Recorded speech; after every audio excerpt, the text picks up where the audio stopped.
ونصلي على رسوله الأمين المكين الحنين الكريم الرؤوف الرحيم.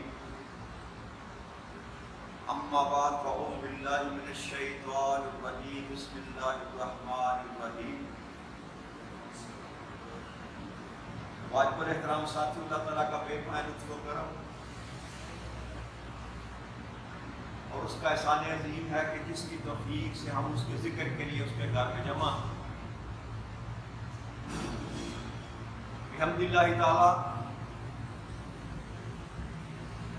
کل ہم نے سورہ بقرہ کی آیت نمبر 7 تک جو تھی نا بات کو مکمل کیا تھا. اس میں اللہ کریم نے دو قسم کے طبقات کا ذکر کیا تھا. پہلا طبقہ ہدی للمتقین، وہ لوگ جنہوں نے تقوی اختیار کیا، اور دوسرا طبقہ جس کا اللہ کریم نے ذکر فرمایا ان الذین کفروا، جنہوں نے کفر اختیار کیا. تو ہدایت والے وہ ٹھہرے جنہوں نے اللہ اور اللہ کے رسول کی بات کو تسلیم کر لیا، اور کافر اللہ کریم نے ان کو کہا جنہوں نے اللہ اور اللہ کے رسول کی بات ماننے سے انکار کر دیا. تو دو طبقات اللہ کریم نے واضح طور پر نام لے کر جو ہے نا ان کا اظہار کیا قرآن کریم. ایک طبقہ متقین کا، مومن کہہ لیں ان کو، مسلمان کہہ لیں، اور دوسرا طبقہ کافر کا، کفار جو نہ ماننے. اب آگے جو آیت نمبر 8 ہے اس میں اللہ کریم ایک اور قسم کے لوگوں کی بات کر رہا، اور یہ طبقہ وہ ہے کہ جو اپنے آپ کو ظاہر تو مسلمان کرتے ہیں لیکن حقیقت میں وہ مسلمان ہوتے نہیں. تو یہاں جب اللہ کریم نے ان کی بات شروع کی تو ان کو کوئی لقب، کوئی نام دینا بھی اس مقام پر گوارا نہ کیا. ماننے والوں کو کہا متقین ہیں میرے، اور نہ ماننے والوں کو کہا کہ یہ کافر ہیں. لیکن جنہوں نے روح مسلمانوں کا دار رکھا ہے لیکن حقیقت میں مسلمان نہیں ہے، اللہ کریم نے یہاں پر ان کو کسی نام سے نہیں پکارا. مسلمان جو ہے وہ تو کھل کر انسان کے سامنے آ جاتا ہے نا کہ اللہ کا فرما بردار بندہ، دوست ہے، اللہ کے رسول کا دوست ہے، مسلمانوں کا دوست ہے. اور ان کے مقابلے پر جو کافر ہے جس نے کفر اختیار کیا وہ اللہ کا دشمن ہے، اللہ کے رسول کا دشمن ہے، اور اللہ کے ماننے والوں کا دشمن ہے. تو دوست کی بھی شناخت ہو گئی اور دشمن کی بھی شناخت ہو گئی. یہ جو تیسرا طبقہ ہے نا یہ سب سے زیادہ خطرناک طبقہ ہے، جو ہے تو دوست کے روپ میں لیکن حقیقت میں دشمن ہے. اللہ کا بھی دشمن ہے، اللہ کے رسول کا بھی دشمن ہے، اور اللہ کے رسول کے ماننے والوں کا بھی دشمن ہے. اللہ کریم نے اس کا ذکر کیسے کیا؟ اللہ کریم نے ارشاد فرمایا اعوذ باللہ من الشیطان الرجیم وَمِنَ النَّاسِ، کہ کچھ لوگ ان میں سے ہیں، کچھ لوگ یعنی کہ ہدایت والوں اور کفار کے علاوہ بھی کچھ لوگ ہیں. مولا کریم کو کون سے ہیں؟ اللہ نے فرمایا یہ وہ لوگ ہیں مَن یقول آمنا باللہ، جو یہ زبان سے کہتے ہیں کہ ہم اللہ پر ایمان لائیں. کچھ لوگ ایسے بھی ہیں جو یہ کہتے ہیں کہ ہم اللہ پر ایمان لائیں، وَبِالْيَوْمِ الْآخِرِ، اور آخرت پر بھی ایمان لائیں. آخرت قیامت پر بھی ایمان لائے، وما هم بمؤمنین، لیکن یاد رکھو کہ وہ ایمان والے نہیں، ایمان والے نہیں۔ تو اللہ کریم نے جن لوگوں کا ذکر کیا کہ جو خود کو ایمان والے کہتے ہیں اور ایمان والوں کی صفوں میں شامل ہیں۔ میں نے عرض کی تھی نا کہ جب نبی اکرم صلی اللہ علیہ وسلم مکہ سے ہجرت کر کے مدینہ تشریف لائے نا، تو وہاں پر جو غلبہ تھا نا وہ زیادہ یہودیوں کا تھا۔ جتنے قبائل تھے نا ساتھ، وہ سارے کے سارے یہودی تھے اور مالدار تھے، اور تقریباً ان کی ہی حکومت تھی مدینہ پر۔ اور ان میں سے ان کا سب سے بڑا جو سردار تھا نا، اس کا نام تھا عبداللہ ابن ابی لعنت اللہ علیہ، رئیس المنافقین اس کو کہا جاتا ہے، اور بہت بڑا سردار تھا۔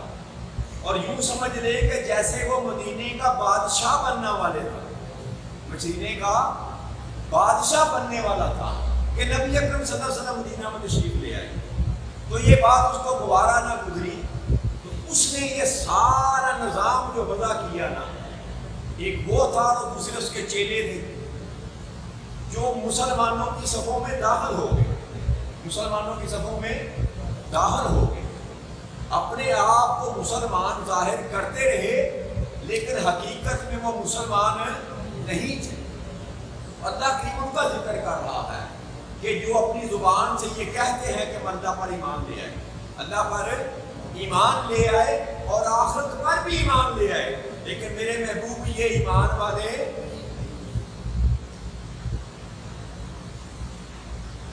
کہ روپ جو ہے انسان نے مسلمانوں والا ڈالا، مسلمانوں کے درمیان بیٹھ کر باتیں کی، دین کی باتیں کی، اسلام کی باتیں کی، قرآن کی باتیں کی، رسول کی باتیں کی، لیکن کی اس انداز سے کہ بجائے اس کے کسی کو اپنا بنایا جائے، اس کو اپنے آپ سے دور کر دیا جائے۔ تو دشمن جو تھا وہ دوست کے روپ میں جو تھا وہ درمیان میں آ کر بیٹھا۔ تو اب اللہ کی ان کی نشاندہی کر رہا ہے کہ میرے محبوب بے شک یہ تم کو اپنا کہتے ہیں کہ ہم تیرے ہیں، لیکن یہ تیرے نہیں، تیرے نہیں۔ اور تیسری بات یاد رکھیے، دو باتوں پر انہوں نے ایمان قبول کیا، دو باتوں پر انہوں نے ایمان قبول کیا۔ کس بات پر؟ اللہ پر اور آخرت پر۔ اور ایک تیسری چیز تھی جو ایمان کی جان ہے، جو ایمان کی جان ہے، وہ ہے ایمان بالرسالہ، نبی اکرم صلی اللہ علیہ وسلم کی ذات پر جو ہے ایمان لے کر آنا۔ تو منافقوں کی سب سے بڑی نشانی یہ ہے کہ وہ اللہ کو بھی مانتے ہیں، آخرت کو بھی مانتے ہیں، لیکن رسول کو نہیں مانتے۔ رسول کو یہ اتفاق نہیں ہے کہ اللہ کریم میں آیت کریمہ میں آ کے صلی اللہ علیہ وسلم کا ذکر نہیں کیا، یہ حقیقت تھی کہ وہ جو کہتے تھے کہ ہم اللہ کو بھی مانتے ہیں، آخرت کو بھی مانتے ہیں، لیکن آقا کریم صلی اللہ علیہ وسلم کی ذات کو بیچ میں سے نکال دیتے ہیں۔ تو اس بیماری کا اللہ کریم نے ذکر کیا کہ میرے محبوب کچھ کو بھی مانتے ہیں، آخرت کو بھی مانتے ہیں، لیکن تجھے نہیں مانتے، اس لیے یہ مومن ہو نہیں سکتے۔ اچھا اللہ کریم یہ ایمان والے جو ہیں ہمارے ساتھ۔ اچھا مجھے ایک بات بتائیے کہ جو لوگ جن کا ذکر اللہ کریم قرآن کریم میں کر رہا ہے، آقا کریم صلی اللہ علیہ وسلم کے دور میں تھے، نبی اکرم صلی اللہ علیہ وسلم کے پیچھے نمازیں پڑھتے تھے، آقا کریم صلی اللہ علیہ وسلم کے ساتھ باجماعت نمازیں پڑھتے تھے، اگر رمضان آتا تو رمضان کے روزے رکھتے تھے، اور ایون یہاں تک کہ جب جنگ کا معاملہ ہوگا تو تلواریں لٹکا کر صحابہ کے ساتھ جنگ میں بھی چلے جاتے تھے۔ اس حد تک انہوں نے یقین دلا رکھا تھا مسلمانوں کو تو ہم تمہارے ہیں۔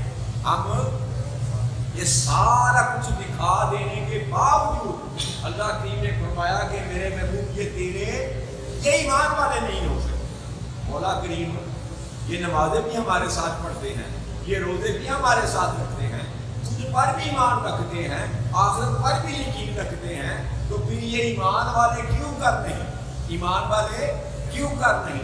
تو اللہ کریم نے اگلی آیت میں جواب دیا کہ میں تجھ کو بتاتا ہوں کہ اصل میں یہ ہیں کون۔ اللہ نے فرمایا یخادعون اللہ، یہ اللہ کو دھوکہ دیتے ہیں، یہ اللہ کو دھوکہ دیتے ہیں.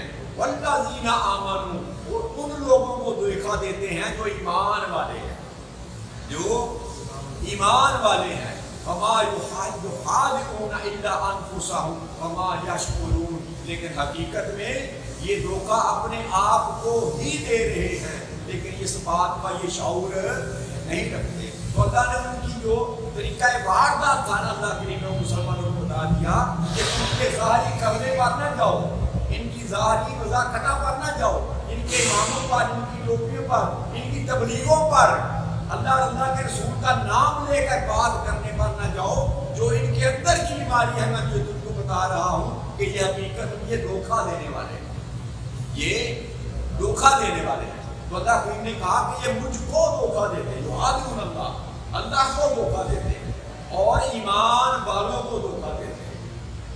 تو کیا اللہ کو دھوکہ دیا جا سکتا؟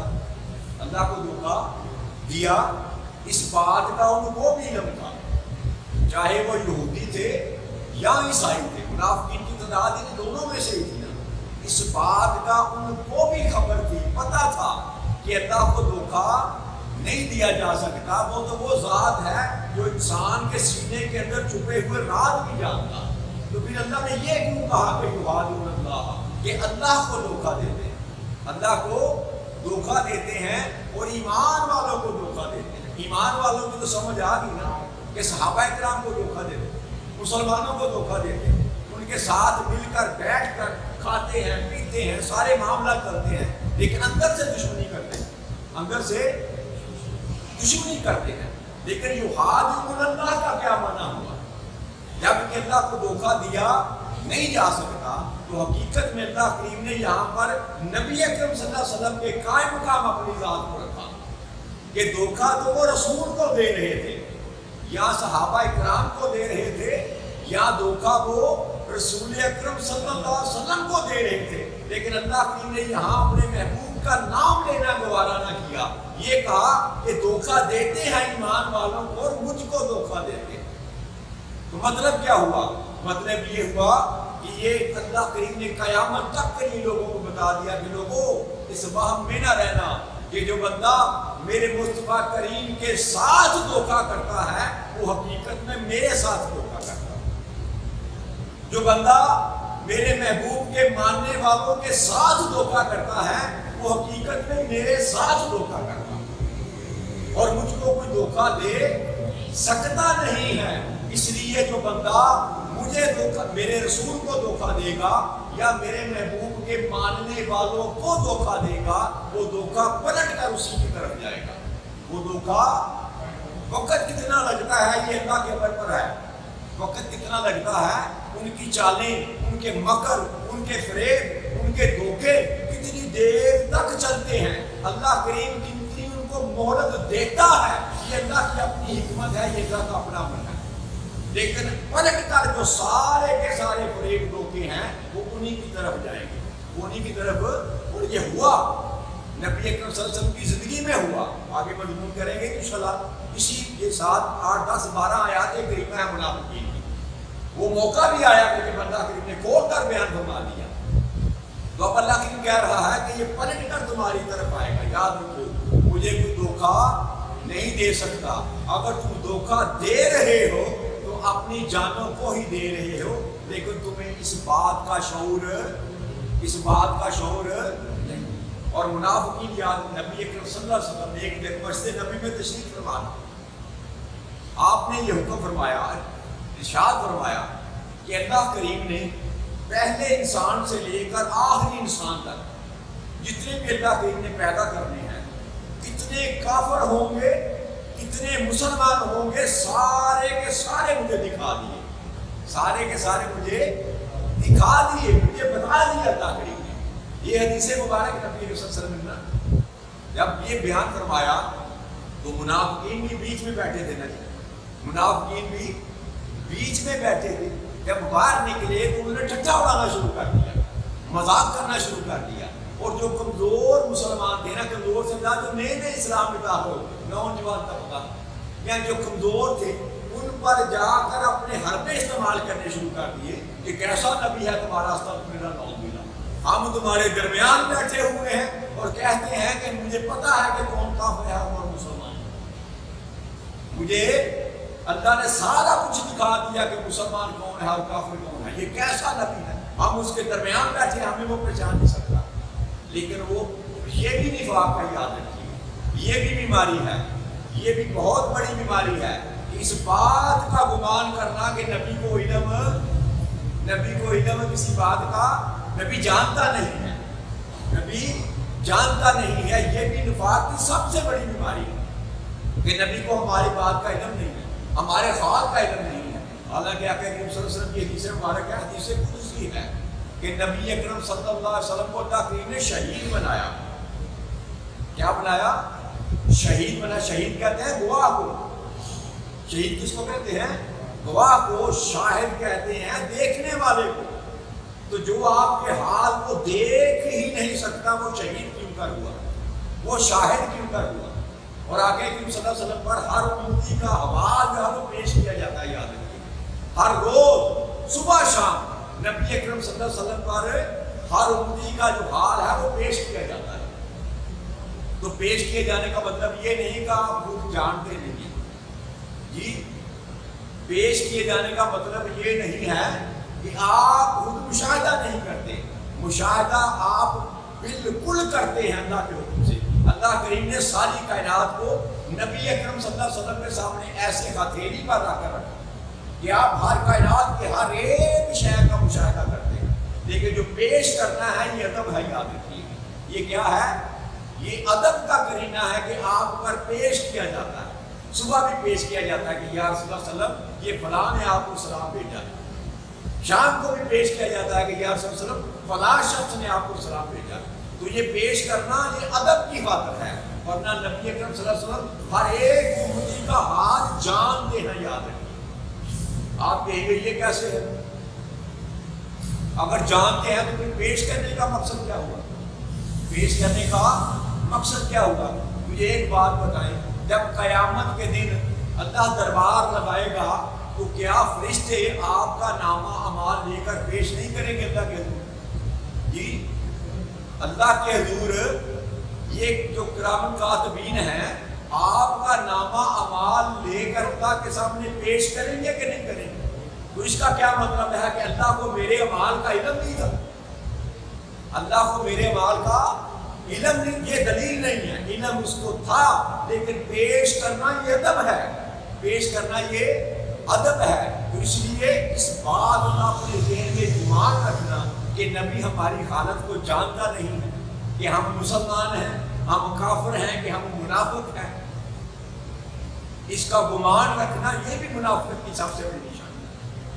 یہ بھی منافقت کی، حالانکہ نبی اکرم صلی اللہ علیہ وسلم ایک ایک بندے کا حال جانتے ہیں، لیکن حکمت یہ تھی، اللہ کا امر نہیں تھا، اس کی حکمت یہ تھی کہ مسلمان ابھی تعداد میں تھوڑے تھے، بے شک منافق ساتھ مل کر بیٹھتے تھے تو ایک جماعت نظر آتی تھی، ایک جماعت نظر آتی تھی۔ لیکن جب وقت آیا، اللہ کریم نے چاہا اور جب مسلمانوں کی تعداد بڑھی تو نبی اکرم صلی اللہ علیہ وسلم مسجد میں تشریف فرما دے، منبر پر تشریف فرما دے، مسجد نبوی میں تشریف فرما دے۔